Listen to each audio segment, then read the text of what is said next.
Aujourd'hui, on a plus de moyens de pouvoir réguler tout ça qu'il y a 60 ans. Donc rappelons-nous que ça fait 60 ans qu'on n'a pas pu observer le véritable parchemin d'Isaïe.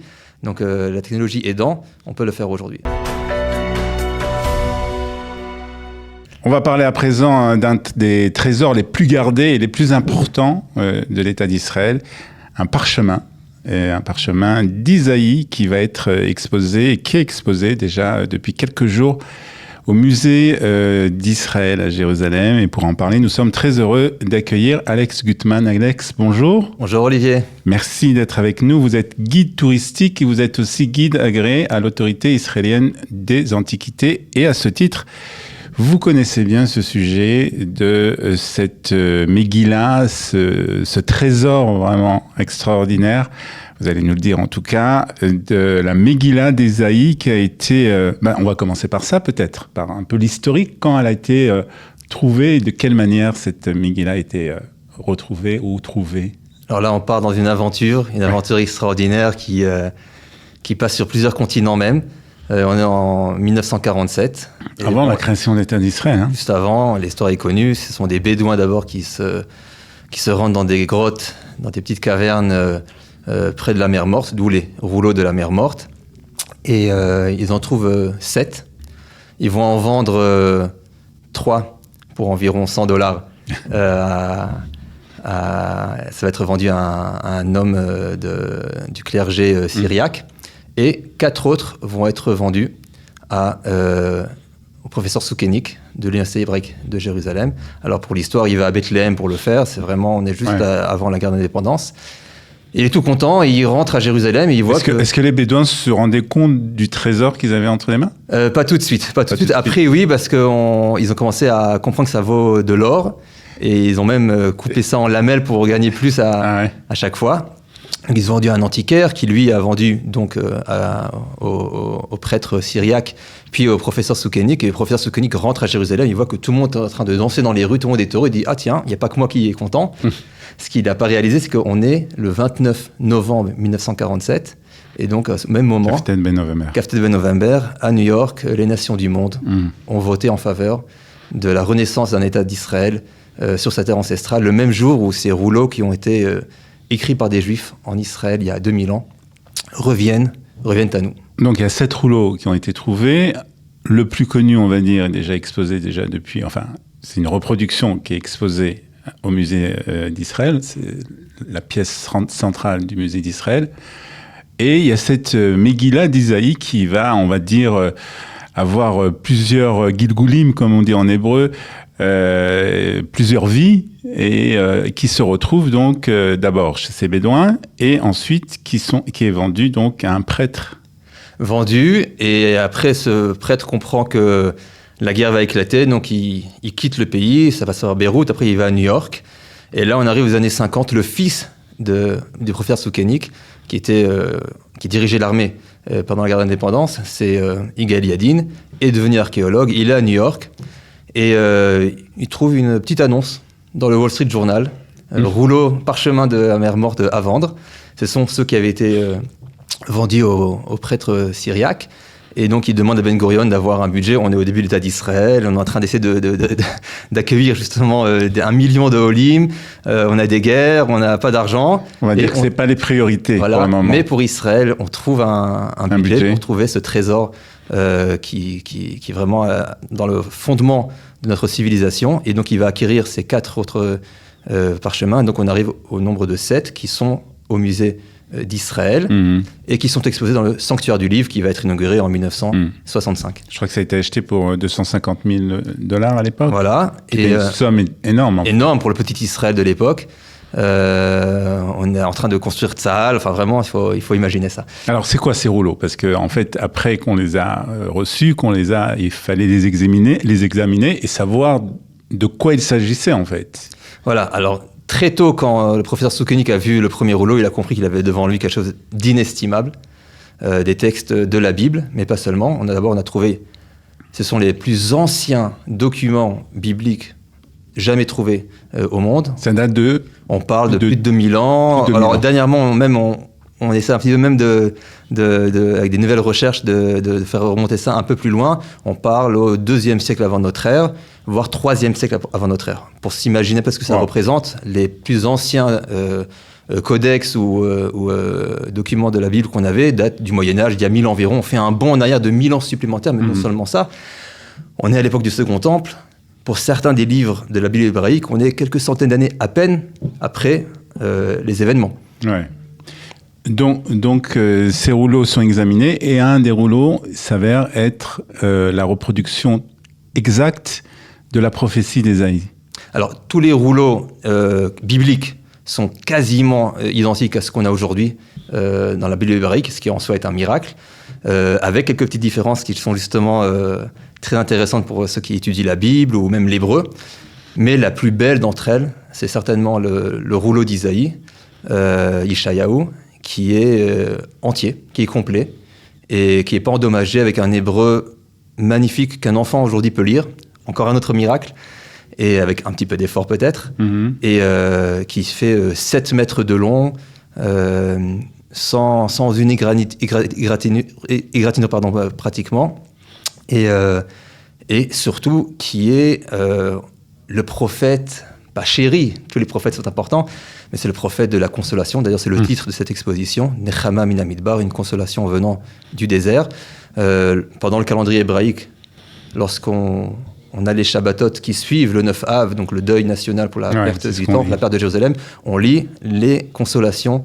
Il y a les Jérémiades et on lit les consolations d'Isaïe. Alors donc, on va reparler de cette signification, mais quand même, au point de vue technologique, quand même, ce sont des rouleaux qui datent de plus de 1000 ans, comme tu nous l'as dit. Il y a un problème, il y a une question qui se pose, comment on peut les garder, d'abord d'une manière entière, 8 mètres de long, c'est énorme. Et alors, là, il se passe quelque chose d'assez incroyable par rapport à ça, et c'est bien sûr le musée d'Israël, les chercheurs, les archéologues qui se sont mis tous pour justement conserver ces rouleaux le plus intact possible. Oui, parce qu'en fait, la clé pour la préservation de ces rouleaux, c'est qu'ils ont été dans le désert de Judée pendant 2000 ans, avec un climat tout à fait adéquat pour la conservation. Ouais. Il fait sec, etc. C'était à l'abri. Et c'est un peu triste à dire que, par exemple, le rouleau d'Isaïe, qui a été en 1965 exposé au cœur du sanctuaire du livre au musée d'Israël, en 68, il a été mis dans les coffres, parce que 3 ans d'exposition publique ont fait plus de dommages que les 2000 ans dans des jarres, dans des cavernes dans le désert de Judée. Et c'est vraiment un grand obstacle pour permettre de montrer ça au public. Et effectivement, il y avait une copie de celui-ci tout autour dans le sanctuaire du livre.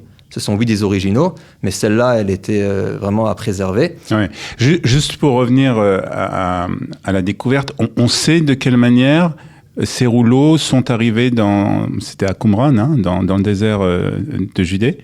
On sait de quelle manière c'est arrivé là-bas ? Alors d'abord, en français et en anglais, on parle souvent des rouleaux de la mer morte. Oui. En hébreu, on dit plutôt Migilot Midbar Yehuda, donc du désert de Judée. C'est un peu plus large. Mais pourquoi ? Parce qu'on parle surtout de celles qui sont à proximité de Qumran, donc tout proche de la mer morte. Alors là, c'est un grand sujet. On rentre dans des grandes discussions. Est-ce que ce sont les habitants de Qumran qui les ont écrites, ou bien est-ce qu'elles leur appartenaient, mais elles viennent d'ailleurs ? Est-ce qu'il y a un lien entre le site archéologique de Qumran et les Esséniens, cette fameuse secte juive de l'époque du Second Temple, et ce qui était dans les cavernes ? C'est une grande question. Aujourd'hui, la technologie permet justement d'arriver à déceler l'origine. Est-ce qu'on a plusieurs auteurs par rapport à la calligraphie, même le document lui-même, le parchemin. Est-ce qu'on arrive à faire une certaine traçabilité, de voir d'où il provient ? En tous les cas, certains pensent que ce sont des Kohanim, des prêtres de Jérusalem qui les ont écrits. D'autres disent qu'au contraire, ce sont les gens de Qumran qui ont quitté Jérusalem. Tout ce qu'on sait des tensions qu'il y avait dans la société juive à cette époque-là, qui étaient là-bas. Donc il y a beaucoup de questions autour de ça. Alors, beaucoup de mystères. Alors pour revenir, il y a beaucoup de mystères dans cette histoire de toutes les manières. Pour revenir justement à la préservation et à la conservation de ces rouleaux, comment les chercheurs, les archéologues sont arrivés à dire qu'en fin de compte, il fallait absolument exposer ces rouleaux.